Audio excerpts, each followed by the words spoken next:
ମୁଁ ଆଲୋକ ଆପଣମାନଙ୍କୁ ସ୍ୱାଗତ କରୁଛି ଆଉ ଗୋଟେ ନୂଆ ବ୍ଲଗ୍ରେ। ଆଜି ଆମେ ଆସିଛୁ ଓଡ଼ିଶାର ଗୋଟେ ଶୈବ ପୀଠ ଗଞ୍ଜାମର, ତାର ନାମ ହେଉଛି ନିର୍ମଳଝର। ନିର୍ମଳଝର ଚାଲନ୍ତୁ ଦେଖିବା ମନ୍ଦିର କେମିତି ହେଇଛି, ମନ୍ଦିରର କଳା କାରୁକାର୍ଯ୍ୟ। ଆଉ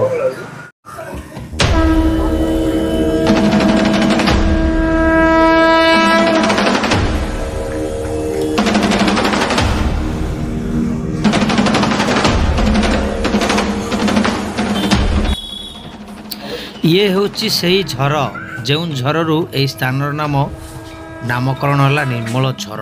निर्मल माने फाइन शुद्ध, झर मीन्स झरणा। देखिपे निर्मल झर।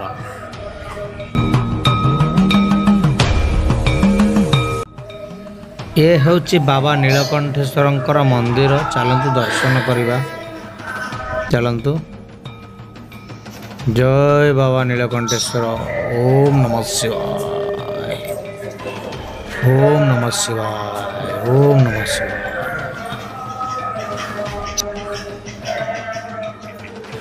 निर्मलझर ओडिशा राज्यर गंजाम जिलार खलिकोटे अवस्थित। यही मंदिर 400 वर्ष तलर पुराना मंदिर।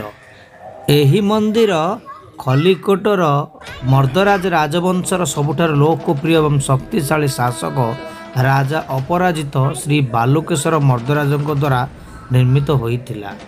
एही मंदिरर मुख्य देवता भाव नीलकंठेश्वर, अन्यान्य देवता मानक मध्य माँ विमला, राधाकृष्ण मंदिर, जगन्नाथ मंदिर, एहिपरि अन्यान्य मंदिर मान अछि। एही मंदिरर डिटेल्स एठी फलकरे लिखा जाइछि। क्यों राजा एठी केबे निर्माण करथिले सही विषय रे एठी लिखा जाइछि। डिटेल्स आपण माने देखि पारे।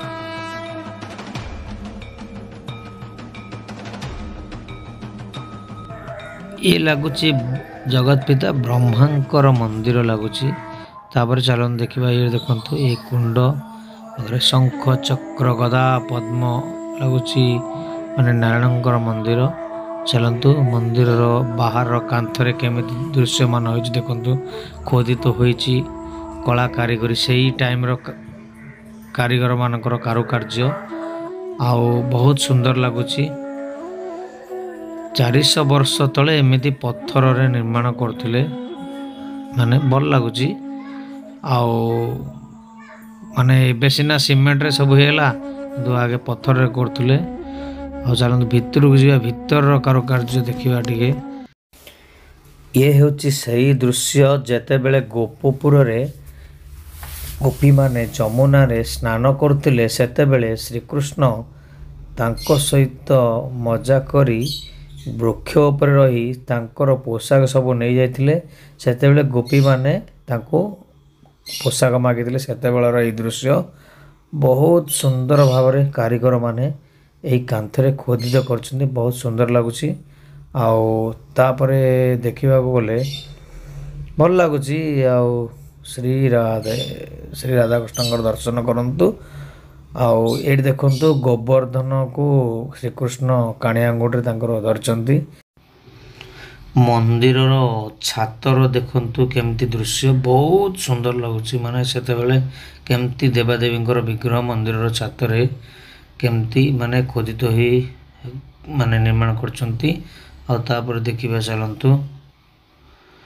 एही पटे जीवा मंदिर एपटे माने ये अछि द्वार गोटे अछि जीवा भितर को। चलंतु केमती छोट माने द्वार अछि। आ देखंतु एही पटर दृश्य।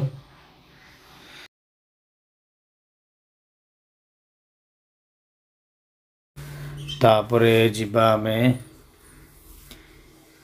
ये होची माँ विमला मंदिर।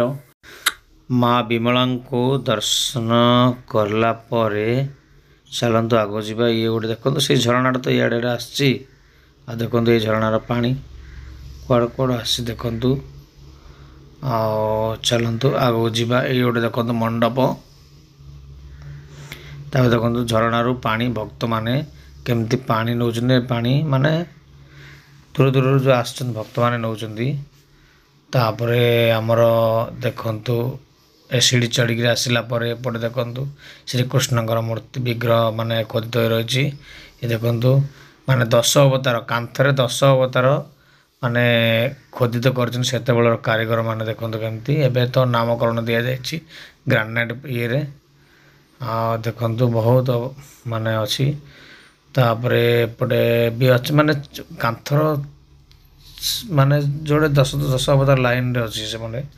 ଏଇଟା ଦେଖନ୍ତୁ ଏଇଟା କି ମନ୍ଦିର ଦେଖିବା ଚାଲନ୍ତୁ। ଦେଖନ୍ତୁ ଯୋଉଠି ଯୋଉ ଅବତାର ଅଛି ସେମାନେ ନାଁ ଲେଖା ଅଛି। ଦେଖନ୍ତୁ ଏଇଠି କେମିତି ମତ୍ସ୍ୟ ଅବତାର ସବୁ ଲେଖା ଅଛି ମାନେ କୋଉଠି କୋଉ ଅବତାର ଅଛି ସେ ତଳକୁ ଗ୍ରାନାଇଟ୍ରେ ଲେଖା ହେଇଛି ସବୁ ଅବତାର ତା ନାଁ ଲେଖା ହେଇଛି କଳା ଗ୍ରାନାଇଟ୍ ପରେ। ଶ୍ରୀ ଜଗନ୍ନାଥଙ୍କର ମନ୍ଦିର ଦେଖନ୍ତୁ। ଓମ୍ ଶ୍ରୀ ଜୟ ଜଗନ୍ନାଥ ସ୍ୱାମୀ ନୟନ ପଥଗାମୀ ଭବ ତୁମେ। ଜଗନ୍ନାଥଙ୍କୁ ଦର୍ଶନ କଲା ପରେ ଚାଲନ୍ତୁ ଆମେ ଆଗକୁ ଯିବା। ଏଇ ଦେଖିପାରୁଥିବେ ପଥରରେ ଖୋଦିତ କିପରି ମାନେ ଯେଉଁ କାନ୍ଥଟା କରାହେଇଛି। ଦେଖନ୍ତୁ ସିଡ଼ି କରାହେଇଛି କେମିତି ଏବେ ଏବେ ଟିକେ ଟିକେ ରିପେୟାରିଂ କରାହେଇଛି। ଦେଖନ୍ତୁ କାନ୍ଥରେ ଲୁହା ଯାକ ଦେଇକରି କେମିତି ସଜା ହେଇଛି। ଆଉ ଦେଖନ୍ତୁ ଇଏ ଉପରକୁ ଆସିଲେ ମନ୍ଦିରର ଦୃଶ୍ୟ କେମିତି ଦିଶୁଛି ଦେଖିବା ଚାଲ। ପୁରା ମନ୍ଦିରର ଦୃଶ୍ୟ କେମିତି ଦିଶୁଛି ଚାଲ। ବହୁତ ସୁନ୍ଦର